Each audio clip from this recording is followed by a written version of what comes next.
2 minggu tidur di bandara, nggak boleh keluar. Gua sih kagak lah bro. Bye. Hai teman-teman semua, jumpa dengan gua di Full in Japan. Nah guys, sorry banget nih guys, sudah lama nggak upload video ya, karena gua sangat sibuk dengan keseharian gua, dengan ya sibuk kerjaan, dengan sibuk ini itulah ya, banyak banget ya, jadi sorry banget. Dan kebetulan gue sekarang lagi libur 2 minggu ya, kita lagi Golden Week. Nah, kita lagi Golden Week, jadi gue ada kesempatan buat ngedit dan ngupload video buat kalian semua. Nah, untuk kesempatan kali ini gue mau ngomongin apa ya? Nah, setelah gue pikir-pikir gimana kalau untuk sebagai pembuka video setelah lama absen, gue ngomongin tentang yang lagi ngetren nih sekarang, yaitu coronavirus. Ya mungkin kalian udah bosan ya dengar info-info tentang corona, tapi nggak apa-apa deh, menambah pengetahuan kalian, wawasan kalian tentang coronavirus di Jepang ini. Nah, tapi sebelumnya, sebelum kita bahas itu semua, kita saksikan intro!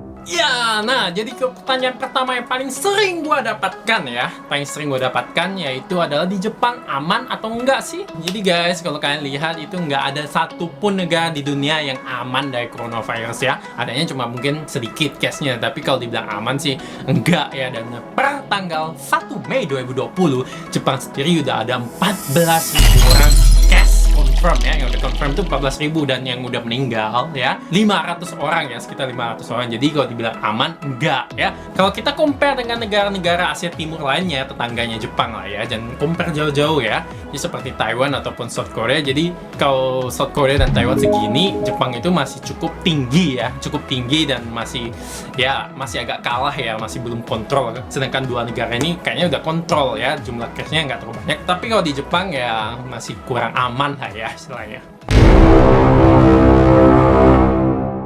Nah, second question yaitu adalah apakah di Jepang itu lockdown atau enggak ya? Nah, gimana lockdown atau enggak? Jadi sebenarnya secara hukumnya Jepang itu lockdown itu nggak diperbolehkan ya, secara hukum konstitusinya Jepang itu mau alasan apapun tuh nggak boleh lockdown ya. Sebenarnya mereka bisa bikin pengecualian, tapi mungkin makan waktu yang lama ya, jadi waktu dan meeting berkali-kali gitu baru bisa lockdown. Tapi untuk sekarang itu nggak bisa lockdown ya, secara hukum nggak bisa. Tetapi guys, sebagai gantinya Jepang mengeluarkan sesuatu yang namanya state of emergency, bahasa Jepangnya Kinkyu Jitai Seigen. Sengen geblek, bukan Seigen. Sebenarnya itu ya bahasa lainnya lockdown ya. Ya sebenarnya itu udah kayak lockdown, tapi bahasa lain doang, karena mereka nggak bisa keluarin yang namanya lockdown. Kenapa? Kalau lockdown itu otomatis transportasi ya, semua public transport itu ditutup ya, kamu di rumah nggak bisa apa-apa, kamu apapun nggak buka, itu lockdown ya. Tapi kalau Kinkyu Jitai Seigen, transportasi masih ada, kamu masih bisa itu loh, bisa naik pesawat ke Tokyo, ke Osaka, bisa naik kereta, bisa apa, masih jalan normal ya. Tetapi itu kalian diharapkan untuk stay at home ya, stay home ya. Dan juga selain stay at home, itu tempat-tempat yang orang banyak ya kumpul gitu, seperti shopping mall ya, tempat-tempat perbelanjaan, shop, street, dan juga sinema ya, movie, sinema, dan lain itu tutup. Otomatis meskipun sekarang lagi libur ya, kebetulan gue lagi libur sekarang, gue nggak bisa kemana-mana. Mau kemana gitu loh, nggak ada tempat nonton, nggak ada tempat orang pacaran, itu nggak ada ya, nggak ada. Itu shopping center itu semua tutup ya. Jadi otomatis udah kayak lockdown, cuma dia masih ada transportasi gitu loh. Tempat-tempat yang buka ya cuma ada tempat makan ya, dan juga supermarket sehari, tempat makan, dan juga pastinya ya itu rumah sakit ya. Tapi selain itu rata-rata udah tutup semua. Jadi meskipun libur, meskipun itu gimana, kalian udah dipaksa untuk stay at home. Nah, ada lagi pertanyaan, gimana kalau gua datang ke Jepang nih sekarang nih, tiba-tiba misalnya orang Jepang nih, dia dari luar negeri tiba-tiba harus pulang ke Jepang karena visanya habis atau apa.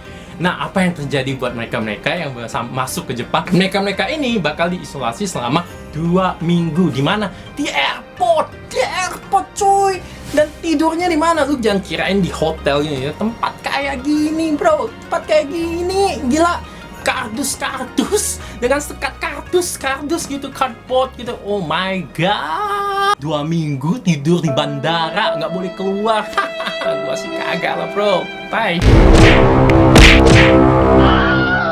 Gimana dengan kerjaan libur gak ya, kantor-kantor libur? Ya kebetulan sekarang lagi Golden Week ya, libur ya libur. Tapi kalaupun Golden Week yang selesai dan sebelum Golden Week sendiri, itu udah beberapa perusahaan udah menggalakkan stay at home ya, stay at home. Jadi kita ngomong bahasa Jepangnya zaitaku kinmu, jadi working from home ya, oke? Tetapi ada sedikit beda yang gue notice ya, entah semua perusahaan sama atau perusahaan gue doang.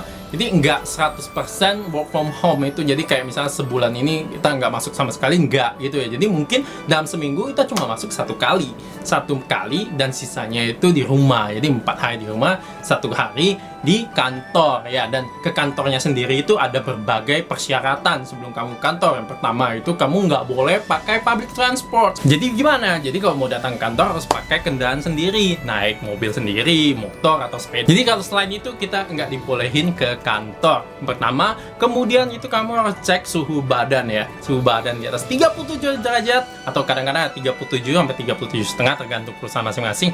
Kalau di atas itu nggak boleh ke kantor, ataupun kalau kamu ada sedikit sakit tenggorokan aja atau ada bersin-bersin itu no. Dan juga itu harus selalu pakai masker di kantor, jadi nggak boleh dilepas ya. Oke, pertanyaan lainnya, di sana aman nggak sih, barang-barang habis nggak sih? Sampai sejauh ini ya di supermarket ya, kalau barang-barang itu tergantung barangnya ya. Terutama pasta ya, karena pasta itu kita bisa masak kapanpun dan bisa bertahannya lama, itu paling favorit, jadi habis mulu gitu loh ya. Tetapi untuk bahan-bahan yang lainnya itu masih aman banget. Tapi yang seperti kalian tahu, di mana-mana kayaknya di negara apapun ya stok masker itu menipis. Nah, masker yang gue sebutkan itu yang kayak gini ya, surgical mask ya, yang kayak gini, yang isinya biasa satu bungkus gini ada 7 atau 5 ya, yang kayak gini. Yang kayak gini itu udah hampir langka sekali. Kalau dapat pun mungkin kayak lu beruntung banget baru bisa nemu ini jual di supermarket atau convenience store ya. Nah, untuk mensiasatinya semua sekarang udah bikin masker sendiri, yaitu pakai kain ya, jadi cloth mask ya. Dan pemerintah Jepang sendiri itu bakal memberi setiap keluarga 2 masker ya, yang bisa dicuci, yang kayak gini nih. Tapi belum dateng, tapi ya gue nggak tahu ya, yang tempat lain udah dateng belum, tempat gue sih belum dateng ya. Nah, ada satu lagi berita yang ngetren ya di kalangan orang Jepang maupun kita foreigner, bahwa pemerintah Jepang untuk mensupport ya, terutama orang Jepang itu banyak baito ya, part time job. Jadi kalau kamu kerja hitungannya per jam. Jadi kalau kamu nggak kerja, waktu kerja kamu sedikit, otomatis nggak ada pendapatan ya.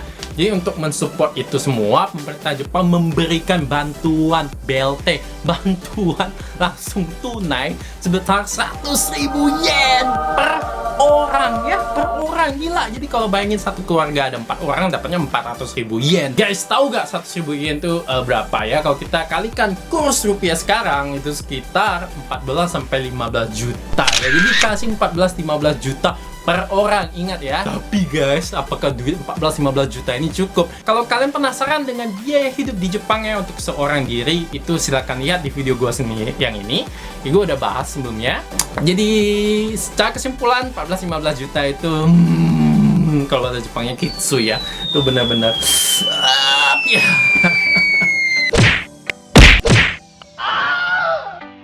Nah, yang terakhir yang mau gua ngomongin adalah cara gua sendiri untuk memboost ya, menaikkan daya tahan tubuh selama pandemi corona ini. Jadi apa yang gua lakuin selama gua stay at home dan untuk ningkatin daya tahan tubuh, yang pertama itu yang pasti adalah olahraga ya, olahraga teratur ya. Ini kan ditanya, lu kan nggak ke gym kan tutup ya. Jadi olahraga kan bisa di mana aja, bahkan di rumah gue melakukan sedikit gerakan ya, push up, sit up, ataupun jogging keluar rumah. Jadi jogging keluar rumah boleh gak? Boleh aja sih kata gue. Why not gitu loh. Asalkan ke tempat terbuka ya, yang gak terlalu banyak orang, yang open space itu gue rasa fine-fine aja. Yang kedua adalah mengkonsum ya multivitamin, suplemen vitamin ya, multivitamin. Yang wajib menurut gue itu adalah vitamin C ya. Jadi vitamin C menurut gue itu sangat penting sekali, dan beberapa research mengatakan bahwa vitamin C ini membantu sekali ya kalau kita untuk melawan penyakit seperti influenza dan lain-lain. Dan juga kalsium ya, gue selalu minum kalsium mau ada corona atau enggak. Ini salah satu suplemen wajib gue itu kalsium, dan juga multivitamin lainnya, vitamin B, vitamin D, dan lain-lain. Gua rasa itu penting sekali ya, asupan multivitamin ya ke dalam tubuh selama kita pandemi ini, naikkan daya tahan tubuh kita makan yang lebih bergizi dan juga olahraga secara teratur. Jadi guys, itu semua tentang berita coronavirus di Jepang ya. Gimana dengan Indonesia? Kayak gimana sih? Dengar-dengar itu makin banyak ya. Kita nggak tahu ya kapan corona ini bakal berakhir ya. Minimal di negara-negara masing kapan terkontrol ya case-nya, jangan sampai banyak-banyak banget perharinya. Itu kita nggak tahu, tapi yang bisa kita lakukan sebagai rakyat ya di negara manapun kamu berada sebagai rakyat, kalian patuhi apa yang diumumkan pemerintah ya. Yang itu patuhi aja, kita berusaha cegah ini, kita berusaha fight lawan corona dengan jalan kita masing-masing ya. Oke guys, gue rasa udah ngomong panjang lebar. Kalau kalian suka dengan video ini, silahkan jangan lupa like dan juga subscribe ya. Gue mau pamit dulu dari video kali ini dan sampai jumpa di video yang lainnya. Oke, bye bye. Full in Japan dah.